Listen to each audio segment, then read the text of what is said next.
My name is Elena Sterling. I'm 29. And until last week, I thought moving out would be the quietest part of my life. I packed my things the way you pack when you don't want to fight. Boxes taped too tight. Shoes wrapped in old hoodies. My laptop bag hugged to my chest like it could keep me invisible. I waited until the house was empty, rolled my last box down the driveway, and for a moment, I felt something dangerously close to relief. Then my phone buzzed, not a text, not a call, but a notification. Someone had tagged me. I opened it expecting a petty joke. Maybe a passive-aggressive meme, because that's what my family does when they want to hurt you without admitting it. Instead, I saw a photo of the driveway I had just walked away from, my old bedroom window in the background, and a caption that made my stomach go cold. Finally, the freeloader is gone. At first, I laughed because it was so cruel it felt unreal. Then I saw the number under it, 1,234 likes. People didn't just see it, they celebrated it. The comments kept coming, stacking up like bricks. My mother, Eleanor, wrote, "No more cooking or laundry for a failure."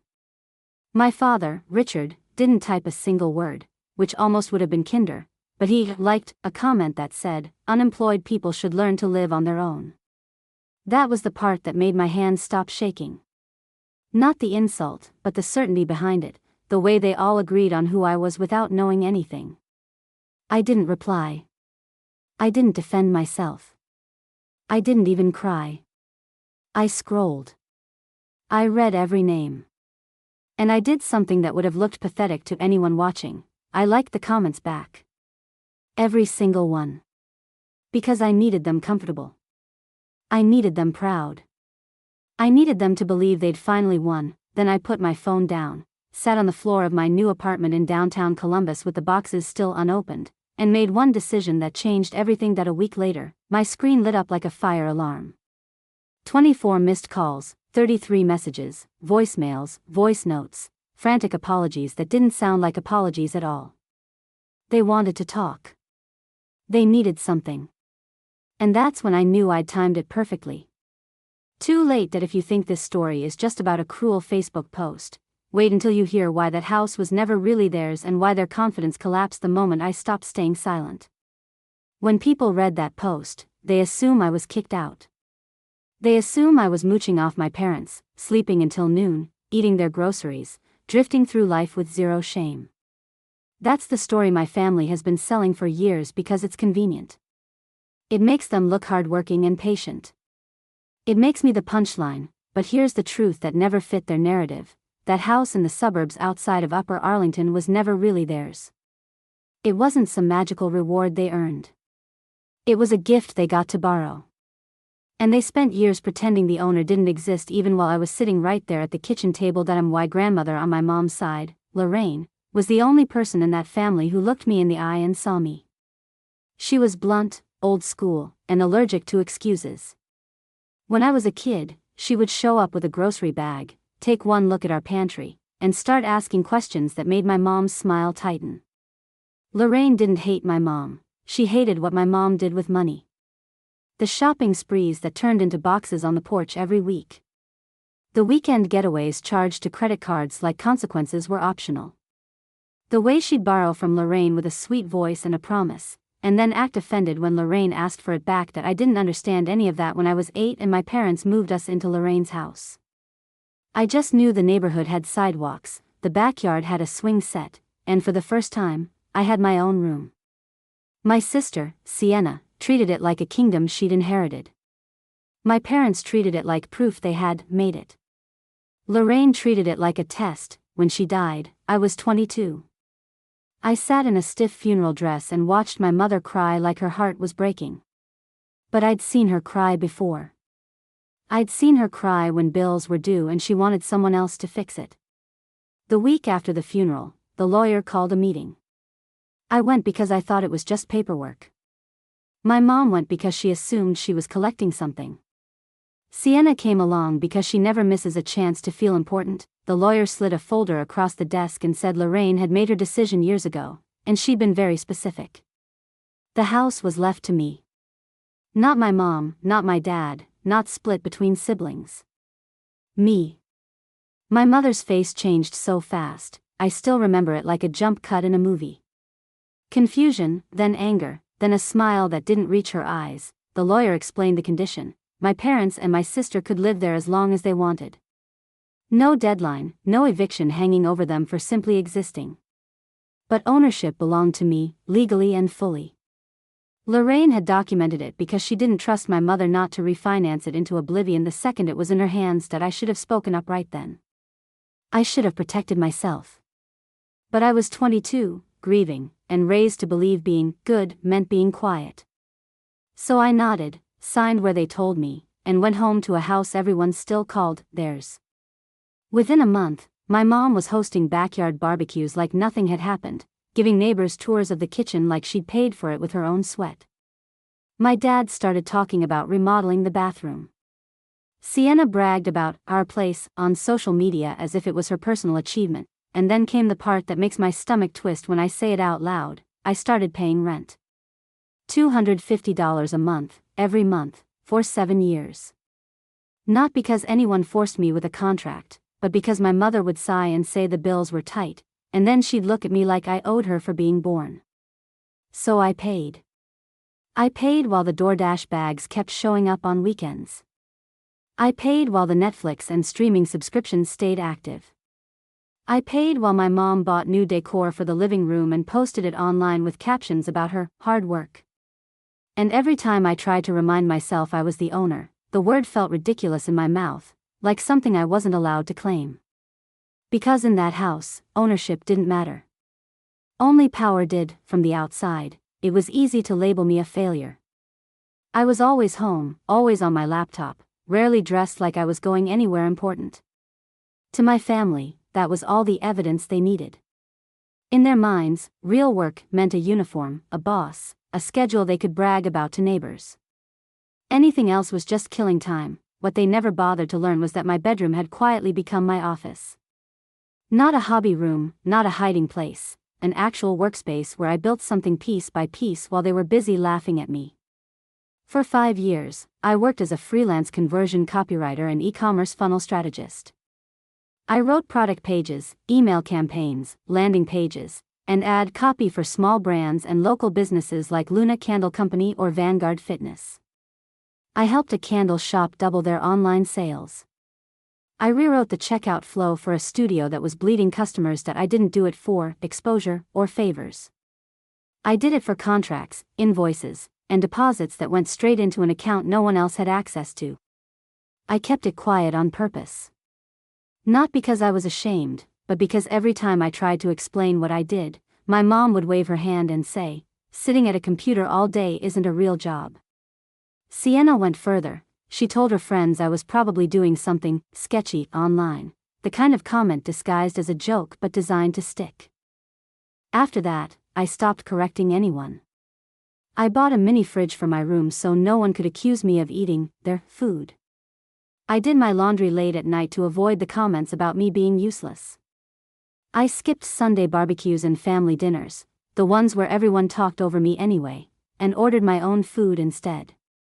That isolation wasn't an accident, it was survival. The worst part wasn't the money or the chores, it was the way they talked about me as if I wasn't in the room, like I was a long-term problem they were patiently tolerating. When my boyfriend at the time, Caleb, found out I was still living at home at 28, he tried to be polite, but the disappointment showed anyway. He said he couldn't see a future with someone who hadn't launched yet. I explained the situation with the house, tried to tell him it wasn't what it looked like, but he didn't want the full story.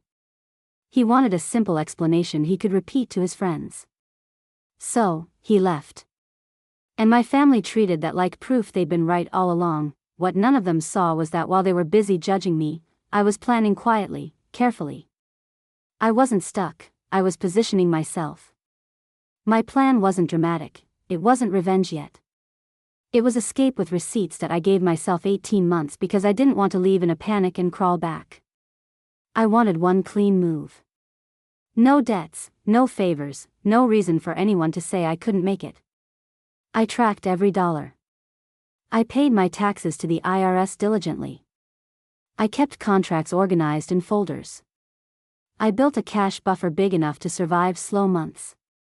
And the last thing I needed was my family smugly watching me fail. While my mom assumed I was wasting time online, I was negotiating retainers with firms like NextGen Marketing and improving my rates. While Sienna rolled her eyes at my laptop, I was building a client list that didn't care what my family thought. The apartment I bought wasn't fancy. It was small, clean, and mine. A one-bedroom near High Street that felt like breathing after holding your breath for years that I didn't tell anyone when I started looking. I didn't ask for opinions. I didn't even mention the word mortgage. I bought it with savings and a simple closing process. And when the keys hit my palm, I sat in the empty living room and listened to the silence like it was music. Then I moved the way people move when they don't want their family sabotaging them. A little at a time, one carload after another. Books in a tote, winter coats in trash bags, important papers tucked into my backpack. I moved my most valuable things first, not because I was paranoid, but because I'd learned what resentment can do when it's bored and looking for a target. The day I finally rented a small truck from U-Haul for the last load, I waited until everyone was out. I loaded the furniture I'd paid for, the desk I'd worked at, the chair Sienna used to sit in just to make fun of me while I was on calls. When I was almost done, my mom pulled into the driveway early. She got out, saw the truck, and her face tightened like she'd just realized she'd lost control of a story she'd been telling for years. "What are you doing?" she asked, like I needed permission to breathe. That I said, "I'm moving out." Sienna appeared in the doorway, phone already in her hand, eyes bright the way they get when they smell a chance to embarrass someone. My dad stood behind them, quiet, watching like a judge. They didn't ask where I was going first. They asked how. Sienna laughed and said, "With what money?" My mom stared at me like she was waiting for the truth that would make her feel powerful again.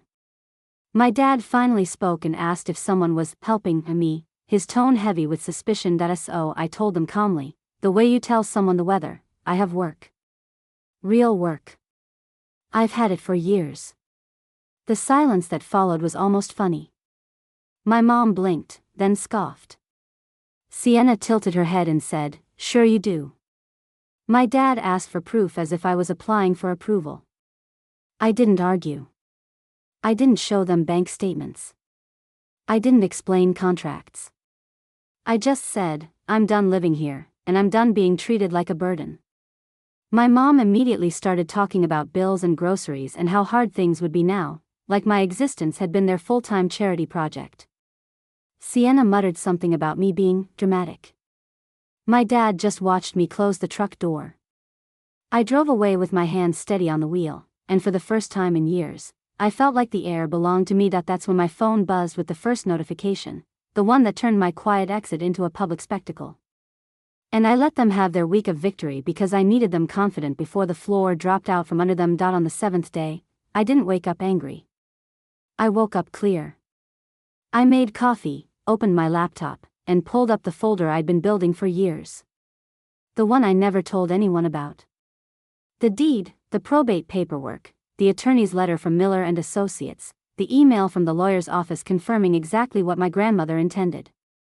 I printed everything, not because I wanted to be dramatic, but because paper has a way of ending arguments that feelings can't. Then I drove to the post office and sent a certified letter to my parents' address with signature required. And I forwarded the same notice by email so nobody could claim they never saw it. It wasn't a threat, it was a formal statement of reality. That I wrote that I was the legal owner of the property, that their right to stay there had always been conditional on respectful occupancy, and that from this point forward, we would be handling everything the way adults handle it, in writing, with clear terms and deadlines. I gave them two options: sign a month-to-month lease at fair market rent with utilities transferred into their names by a specific date, or make plans to vacate according to the legal notice period. No yelling, no insults, just choices. I hit send, set my phone face down, and went back to sipping coffee in a quiet apartment that belonged to me. The first call came less than 10 minutes later. Then another. Then my phone started lighting up like it was possessed. 24 missed calls, 33 messages. My mom's texts were a whiplash of emotions. "How could you do this to us? Are you trying to kill your father? You're being manipulated by someone. Family doesn't do this." My dad left 3 voicemails in a row, each one colder than the last, like he was trying to scare me back into my place. He demanded I come over immediately. He said he was going to get a lawyer. He said I didn't understand what I was doing. Sienna didn't sound scared at first, she sounded offended. She messaged me like I'd embarrassed her, not like she'd tried to humiliate me in front of 1,000 people. Okay, you made your point. Can you stop now? You're being so extra. When I didn't respond, her tone shifted. She sent voice notes with that fake laugh that always shows up when she's losing control. It was just a joke, Elle. Everyone jokes. Why are you like this? Then my Aunt Martha jumped in, because of course she did. I got a long message about gratitude and respect and how my grandmother would be ashamed of me, which was almost funny considering my grandmother is the reason I had any power at all. That I listened to every voicemail once. I read every message once. Then I finally replied with one sentence. I attached a screenshot. It was the Facebook post, their words, their names, their likes, their laughter. I wrote, "You called me a freeloader in public. Now you can be independent in private."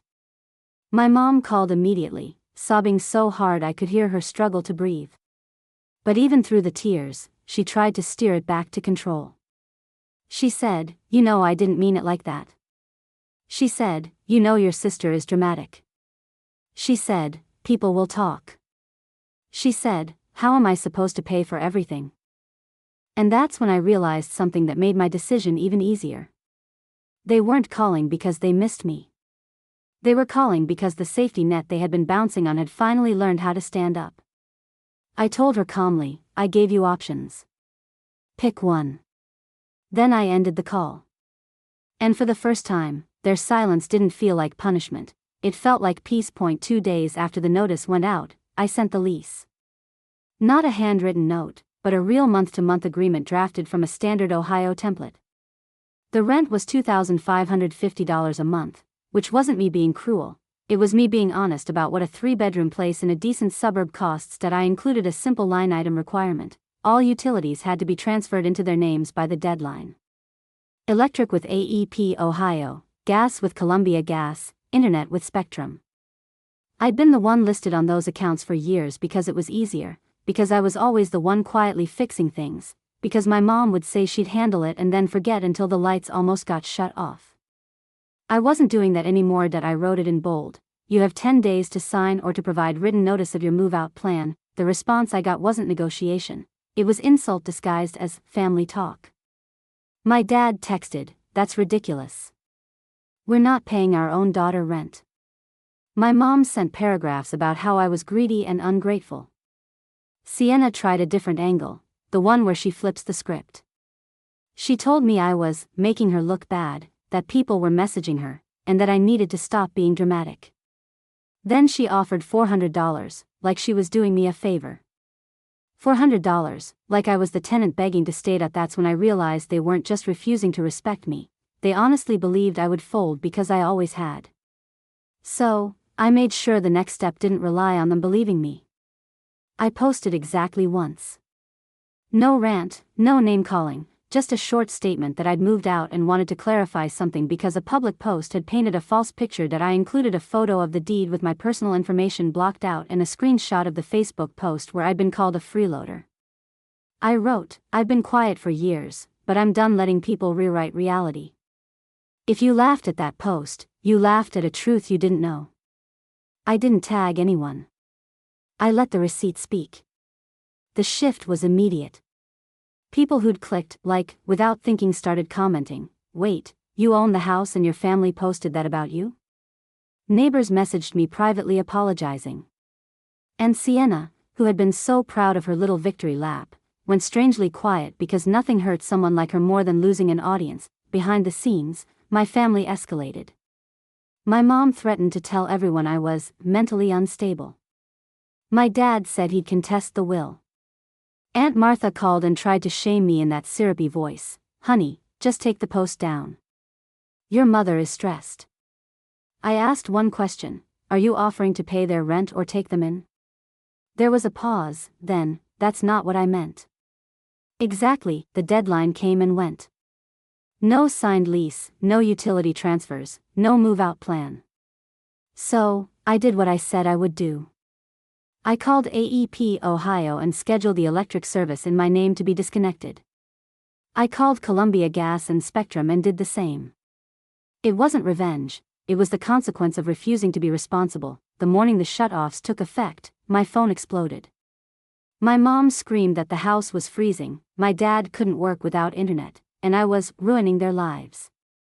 Sienna left a voice note, "This is insane, Elle. You're actually insane." My dad sounded panicked, "Please just turn it back on. We'll talk. We'll figure it out." That word, talk, hit me like a joke because talking was all they'd done for years while I swallowed it. I sent one message, "The accounts are in my name. I gave you the deadline to transfer them. You chose not to." Then they did what I knew they'd do the moment inconvenience got real. They ran to Aunt Martha's place, dragging their suitcases and their pride into her spare room. Suddenly, the people who'd called me a freeloader were living off someone else's couch. Sienna started posting vague quotes about betrayal and toxic people, but the comments weren't going the way she wanted. My mom tried to pull the victim card at work, borrowing money from a coworker, but when the borrowing pattern surfaced, her hours got cut. My dad started doing gig work because the pride he wore like armor didn't pay the bills. By the time they realized I wasn't bluffing, they'd burned the only bridges that could have saved them. The day the court date came for the formal eviction filing, they showed up dressed for sympathy. But the judge didn't ask how we felt. The judge asked for documents. I handed over the certified mail receipts, the lease offer, and the screenshots of the public posts. The judge didn't react emotionally, but I saw the shift when the timeline became clear. They had been given options. They had ignored them. The order came through. It was procedural.